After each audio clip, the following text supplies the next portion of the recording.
Pengertian prokrastinasi. Prokrastinasi atau procrastination adalah tindakan menunda melakukan pekerjaan penting untuk melakukan hal lain yang kurang penting, sehingga pekerjaan penting pun tertunda. Istilah prokrastinasi diambil dari bahasa lain yaitu pro, yang artinya maju, lebih menyukai, atau ke depan. Sedangkan crastiness berarti besok. Jika digabungkan, kata tersebut berarti senang melakukan tugasnya besok.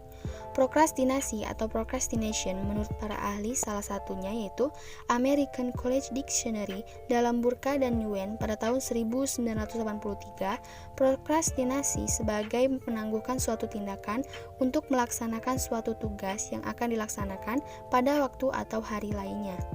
Dalam kamus American Heritage Dictionary of the English Language 4th edition pada tahun 2000, perilaku penundaan adalah tidak mengerjakan tugas, menunda, atau membatalkan mengerjakan sesuatu. Adapun ciri-ciri prokrastinasi. Yang pertama, sering menunda-nunda untuk mengerjakan atau menyelesaikan suatu tugas atau pekerjaan lain. Yang kedua, karena sudah terlambat dalam mengerjakan tugas yang dimiliki. Yang ketiga, munculnya kesenjangan waktu antara kinerja aktual dan rencana. Dan yang keempat, seorang prokrastinator akan memilih hal-hal yang lebih menyenangkan dibandingkan dengan menyelesaikan tugas atau pekerjaan yang seharusnya dikerjakan tepat waktu. Sebab prokrastinasi. Terdapat banyak kemungkinan yang terjadi penyebab seseorang menunda melakukan pekerjaan penting, di antaranya yang pertama pemberontakan, yang kedua takut gagal, yang ketiga tidak fokus, yang keempat ingin sempurna, yang kelima tidak cukup motivasi, yang keenam tidak tahu cara memulai, yang ketujuh menganggap mudah. Jenis prokrastinasi. Yang pertama ada prokrastinasi aktif. Perilaku prokrastinasi aktif ketika individu merasa lebih tertantang atau greget saat mengerjakan tugas, pekerjaan atau aktivitas tertentu berdekatan dengan tanggal waktu yang ada. Tipe perilaku prokrastinasi ini cocok untuk perilaku prokrastinasi yang biasanya lebih mudah ditemukan di sekitar kita. Yang kedua ada prokrastinasi pasif, berbeda dengan prokrastinasi aktif yang cenderung memiliki sisi positif.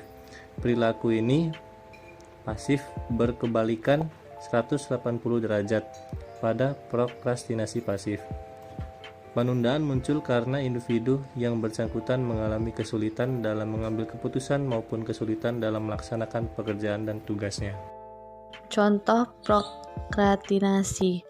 1. Tidak mengerjakan tugas sesuai dengan waktu yang sudah direncanakan. 2. Gemar menunda-nunda untuk mulai mengerjakan suatu tugas atau pekerjaan.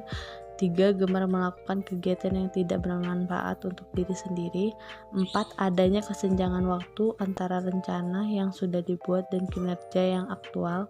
5. Suka terlambat menyelesaikan suatu tugas dan pekerjaan hingga menyelesaikannya secara tidak maksimal. Cara mengatasi perilaku prokrastinasi. 1. Membuat rencana secara tertulis. 2. Mulai kerjakan secara juga.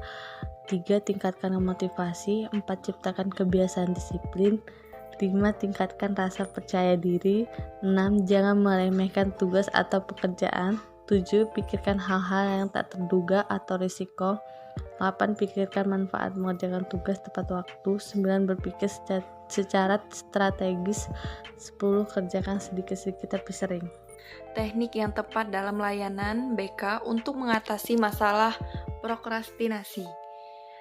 Yang pertama, dalam melaksanakan konseling, peneliti memilih pendekatan behavioristik dengan teknik behavior kontrak untuk membantu mengatasi perilaku prokrastinasi siswa. Pendekatan behavioristik dipilih karena pendekatan behavioristik merupakan pendekatan yang berorientasi pada pengubah tingkah laku yang dialami siswa. Dalam kasus ini merupakan perilaku prokrastinasi. Dengan menggunakan pendekatan behavioristik, siswa diharapkan dapat mengubah perilaku yang kurang baik menjadi perilaku yang lebih baik. Penerapan teknik behavior kontrak dalam layanan konseling behavioristik untuk mengatasi perilaku prokrastinasi siswa dirasa efektif karena dari pelaksanaan teknik ini dapat membantu mengubah perilaku siswa tanpa ada paksaan dari siapapun, karena kontrak perilaku yang ada berasal dari siswa sendiri yang membuatnya. Behavior contract didasarkan pandangan bahwa membantu klien untuk membentuk perilaku tertentu yang diinginkan dan memperoleh ganjaran tertentu sesuai dengan kontrak yang disepakati. Behavior contract dapat menjadi alat untuk mengatur pertukaran penguatan reinforcement yang positif antar individu yang terlibat. Behavior kontrak memiliki struktur yang jelas, yakni siapa yang melakukan, apa yang dilakukan, kepada siapa, dan kondisi bagaimana kontrak dilaksanakan. Dan dalam kondisi bagaimana kontrak dapat dibatalkan dalam pelaksanaannya. Behavior kontrak yang sudah disepakati antara konselor dan siswa dapat disesuaikan sesuai kesepakatan. Konselor dapat memilih perilaku yang realistik dan dapat diterima oleh kedua belah pihak sebagai hasil mengubah tingkah laku.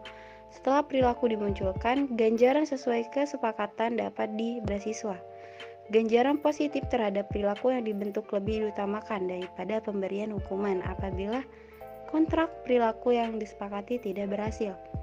Konselor dapat memilih perilaku yang realistik dan dapat diterima oleh kedua belah pihak sebagai hasil mengubah tingkah laku. Setelah perilaku dimunculkan, ganjaran sesuai kesepakatan dapat diberikan kepada siswa. Ganjaran positif terhadap perilaku yang dibentuk lebih diutamakan daripada pemberian hukuman apabila kontrak perilaku yang disepakati tidak berhasil. Sekian dan terima kasih.